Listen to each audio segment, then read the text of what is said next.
The approach phase of flight requires absolute confidence and proficiency in the capabilities and behaviors of your avionics equipment. As workload and demand for precision increases, understanding how the GTN operates in the terminal environment can greatly enhance performance. In this lesson, we will cover GTN approach capabilities, loading and activating approach procedures, flying course reversals including procedure turns and holds, VOR and ILS considerations, determining RNAV approach minimums, and finally, missed approach procedures.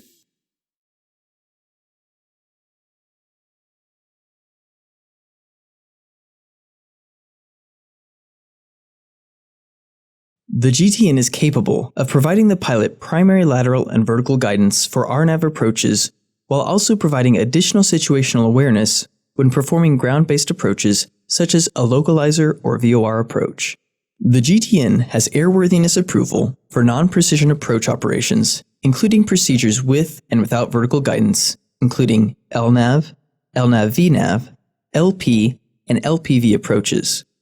These procedures must contain the following equipment requirements within the title: GPS, or GPS, and RNAV. When performing ground-based approaches that do not contain these equipment requirements, the GTN can be used to provide lateral guidance only to establish the aircraft inbound on the approach course. This lateral guidance includes both procedure turns and holds used in lieu of a procedure turn. Prior to crossing the final approach fix, the pilot must be using lateral deviation indications generated by the primary nav aid in use, such as a VOR or a localizer. To switch from GPS to VLOC CDI outputs, select the CDI key on the button bar located at the bottom of the map page on the 750 and on the bottom of the default navigation page on the 650. The selected CDI output source is indicated on the bottom row of the GTN on the map page. When performing a VOR approach, the selected CDI output on the GTN must be switched from GPS to VLOC prior to crossing the final approach fix. When performing a localizer-based approach, the CDI output on the GTN must be switched from GPS to VLOC as soon as the aircraft is established on the inbound course, regardless of distance from the final approach fix. Loading an approach is not much different from loading any other terminal instrument procedure. The first step requires that you navigate to the procedures page. As we've seen before, this can be done multiple ways depending on what page you are currently viewing. Since we are on the map page and have created a procedures shortcut, we will use this method. If we were on the flight plan page instead, we would select the destination airport identifier and select Load Procedure. Select the approach line from the procedures page. First, we will ensure that our destination has correctly auto-filled into the airport field. If we are selecting an approach for an airport other than the destination listed in our flight plan, this field will have to be manually filled in. Next, we will select from a list of approaches available at our selected airport. In this example, let's pick the RNAV 35 LPV approach. Once we have selected the desired approach, we must select a transition. The transition you select will help to establish the aircraft on a published leg of the approach. A transition may either be a feeder route, an initial approach fix, or vectors. When receiving an approach clearance from ATC, you will normally be informed of what transition to expect. Your clearance may sound like this: November 234 Golf Lima, expect radar vectors for the RNAV 35 approach into Garden City. In this instance, you would select vectors as the transition.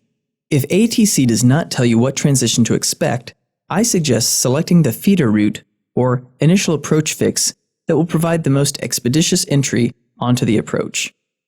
The GTN will default to vectors to final, so be sure to review this field and ensure the desired or assigned transition has been selected. Select the transition field to choose from the available transitions for the RNAV 35 LPV. For this example, we will select Boons.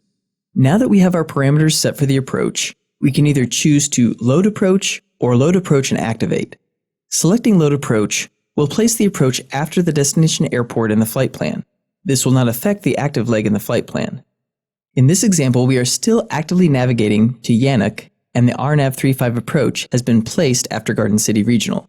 You have essentially placed the approach into a standby position. On the other hand, if you select Load Approach and Activate, the approach will still be placed after the destination airport in the flight plan, but the GTN will activate a direct to the selected transition. We see now that by activating the approach, we are no longer navigating towards Yannick, but instead are proceeding direct to Boons, bypassing all remaining waypoints within the flight plan. As a rule of thumb, select Load Approach when you've been told to expect, and select Activate Approach when you've been cleared. When performing any kind of approach, you should always make sure to activate the approach prior to crossing the final approach fix.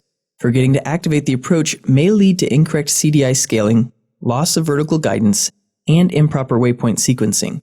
If an approach has already been loaded into the flight plan, you can activate the approach by navigating to the Procedures page and selecting either Activate Approach or Activate Vectors to Final. Manually activating a direct to a waypoint within the approach will also activate the approach. We have loaded the approach using the Boon transition, but if ATC clears us for the approach by proceeding direct to Piri, we can select the direct to key and select Piri from the list of flight plan waypoints. By creating this direct to, we have activated the approach.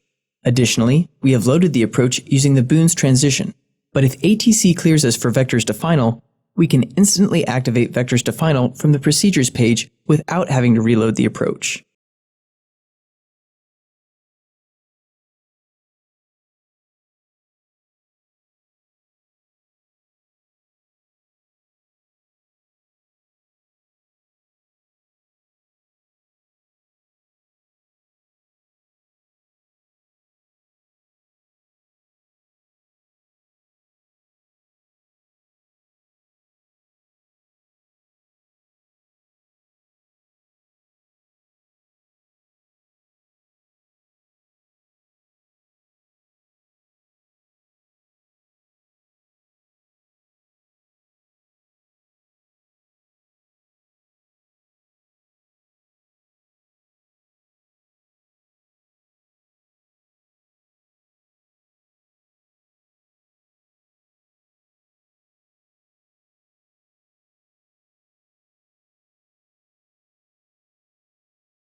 Depending on the direction from which you approach the final approach fix, you may be required to perform a course reversal. This reversal may be in the form of either a procedure turn or a hold. Selecting the appropriate transition will determine whether or not a course reversal is placed in the flight plan. For example, if we select the Piri transition for the RNAV 35 LPV approach into Garden City, we see the hold placed in the sequence of waypoints. Loading or activating the approach will automatically place the 5 nautical mile hold procedure into the flight plan. This is because we are approaching the airport from the north, the PT side, and we have selected Piri as the transition. If, however, we load the approach via the Piri transition, but are coming from the south, the no PT side of the approach, the GTN will prompt the pilot with the following question: fly course reversal at Piri. Selecting yes will place the course reversal into the flight plan, and selecting no will omit the procedure.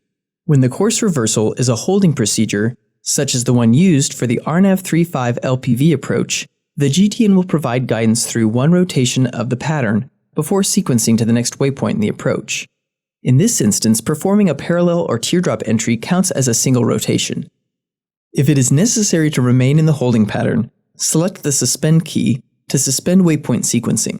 This key is located on the button bar at the bottom of the map page on the 700 series and on the bottom of the default navigation page on the 600 series. When waypoint sequencing has been suspended, a suspend annunciation will appear at the bottom of the screen. The GTN will now remain in the holding pattern until the unsuspend key is pressed, at which point the GTN will complete its current circuit before proceeding to the next waypoint. Remember, course reversals for all types of approaches may be flown using the GPS output of the GTN. Only once established on the inbound course and prior to crossing the final approach fix must you change the CDI source to VLOC on ground-based approaches. When Vectors to Final is the selected transition, the GTN creates an extended final approach course terminating at the final approach fix, removing all other initial and intermediate approach fixes from the approach, including course reversals.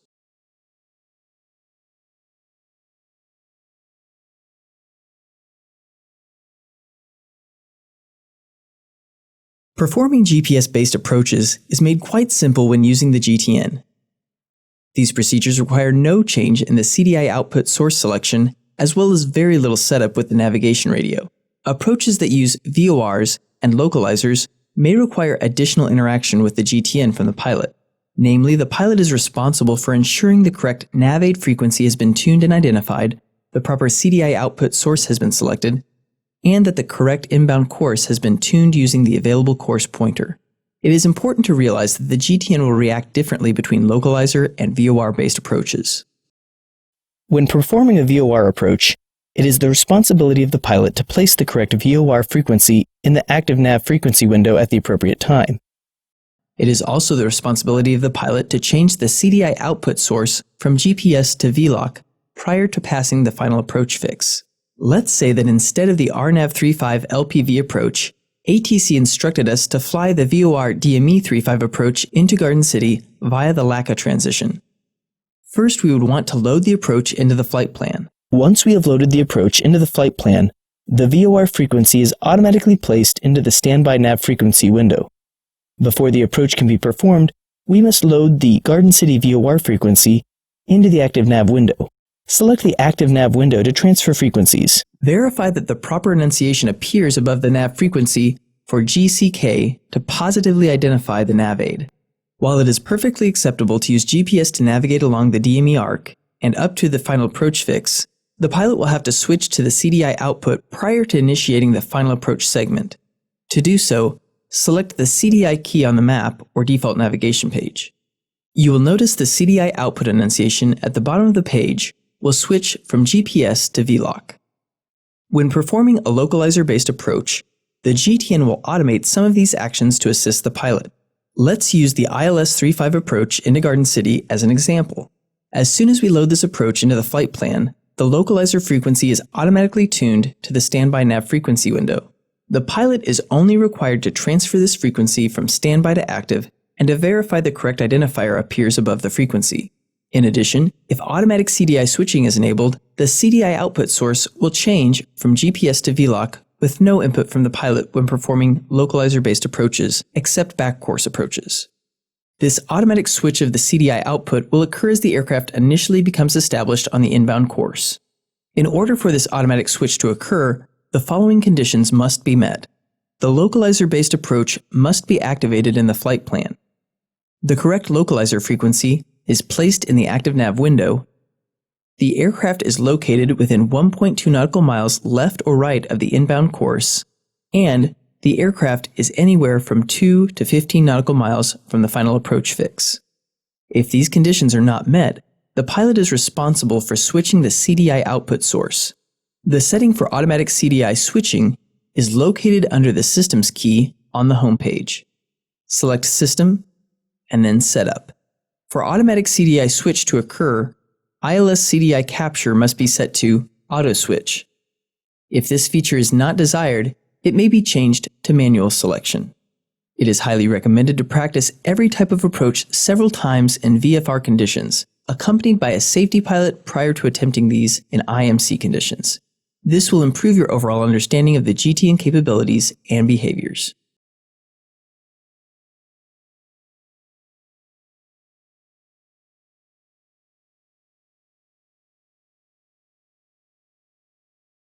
Understanding when to initiate a missed approach is a critical part of instrument flying. When flying ground-based approaches, pilots can rely on charted minimums to indicate when the decision to proceed to the missed approach should be made. RNAV approaches require knowing what level of GPS integrity the GTN is providing to understand what line of minimums can be used.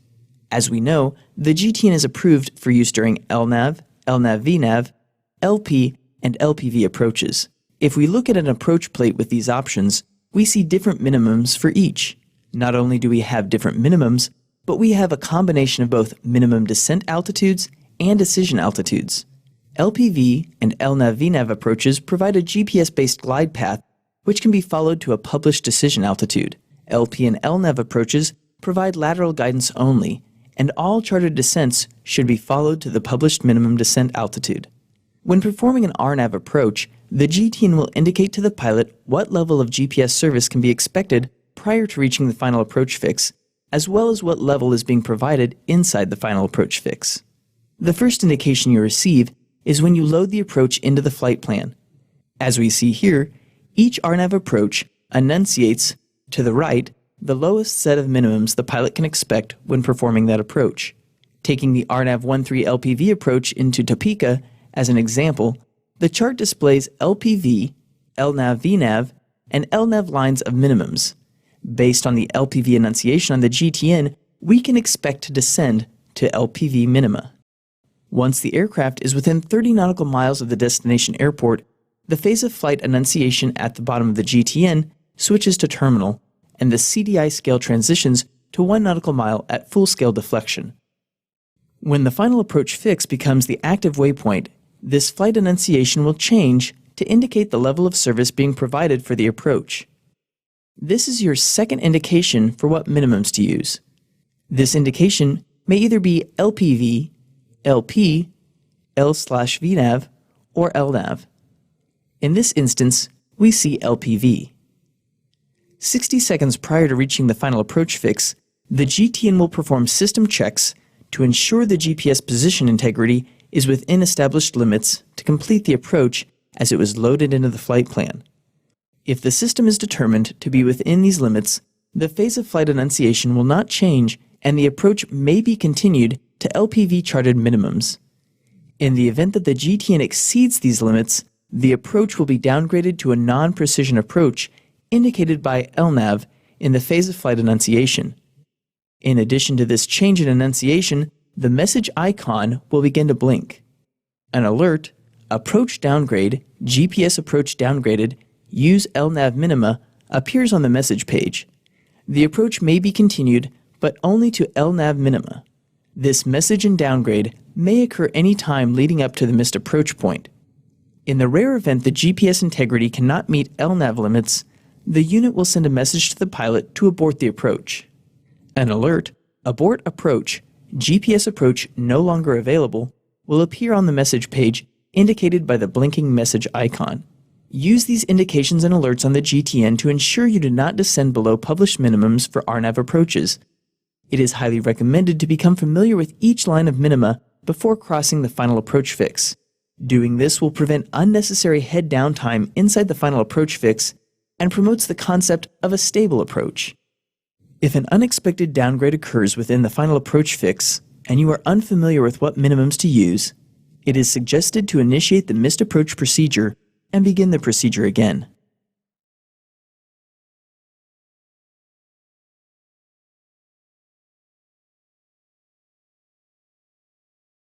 Upon reaching the missed approach point, the GTN can be used to provide guidance along the missed approach procedure regardless of what type of approach is being performed.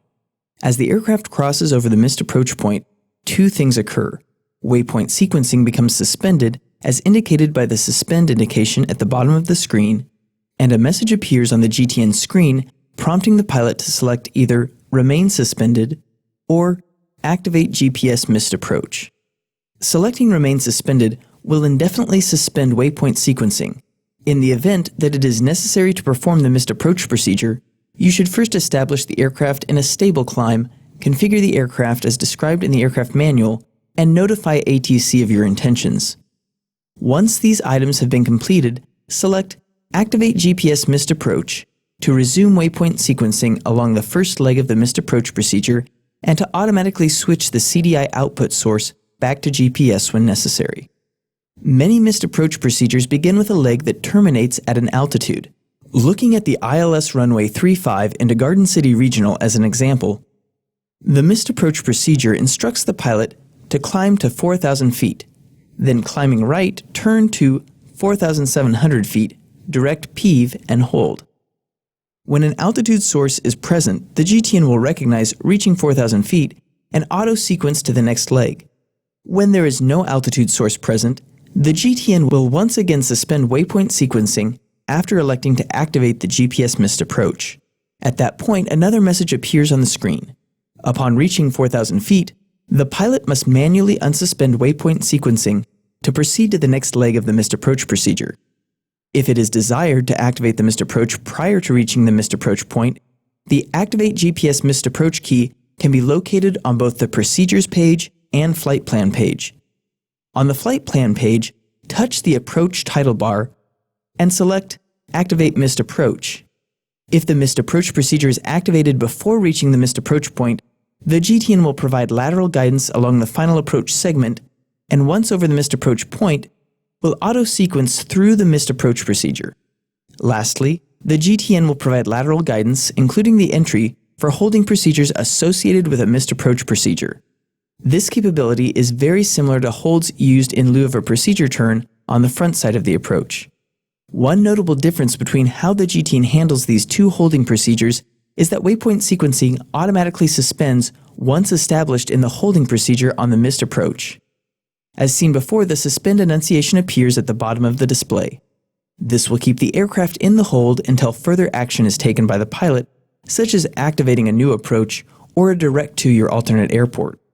For example, if Dodge City was your planned alternate, creating a direct to KDDC will guide the aircraft from its present position to Dodge City Regional. At this point, a new approach can be loaded into the flight plan.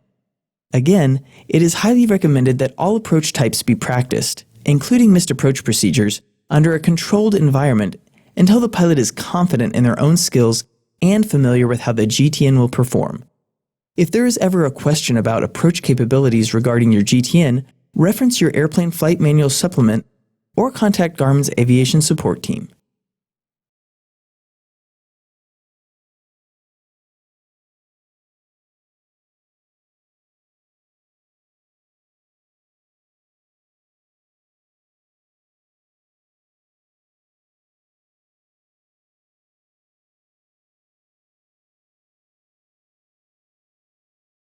With the release of software version 6.0, some changes were made to approach characteristics that are important to become familiar with.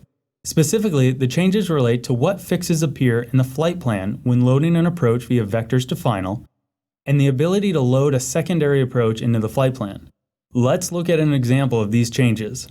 If we load the RNAV 30 LPV approach into Garden City, we see that Eureka, an intermediate fix, appears in the flight plan. In previous software versions, all waypoints before the final approach fix were removed from the flight plan when a pilot loaded an approach into the flight plan and selected vectors as a desired transition.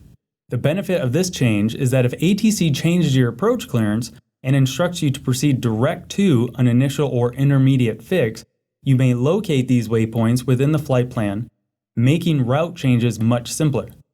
If ATC cleared you for the RNAV 30 LPV approach direct Eureka, you could select the Direct To key, locate Eureka from the Flight Plan tab, and select Activate. Now the GTN will provide guidance direct to Eureka, followed by LULGI, the final approach fix, and the approach remains active. In addition to this change, it is now possible to load a secondary approach into the flight plan once established in the missed approach holding procedure. In the event that a missed approach has been activated, we can now load our next approach after crossing the missed approach holding fix. In this example, after reaching Rearge, we decide to divert to our alternate airport, Scott City Municipal.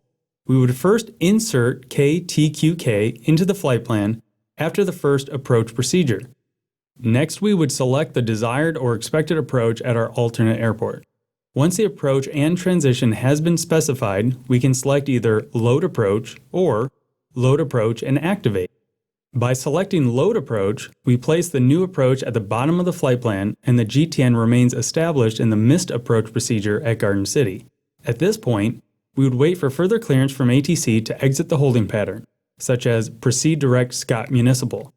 This differs from previous software versions that required that you either remove the first approach or immediately activate the second approach, forcing the GTN to bypass the missed approach procedure.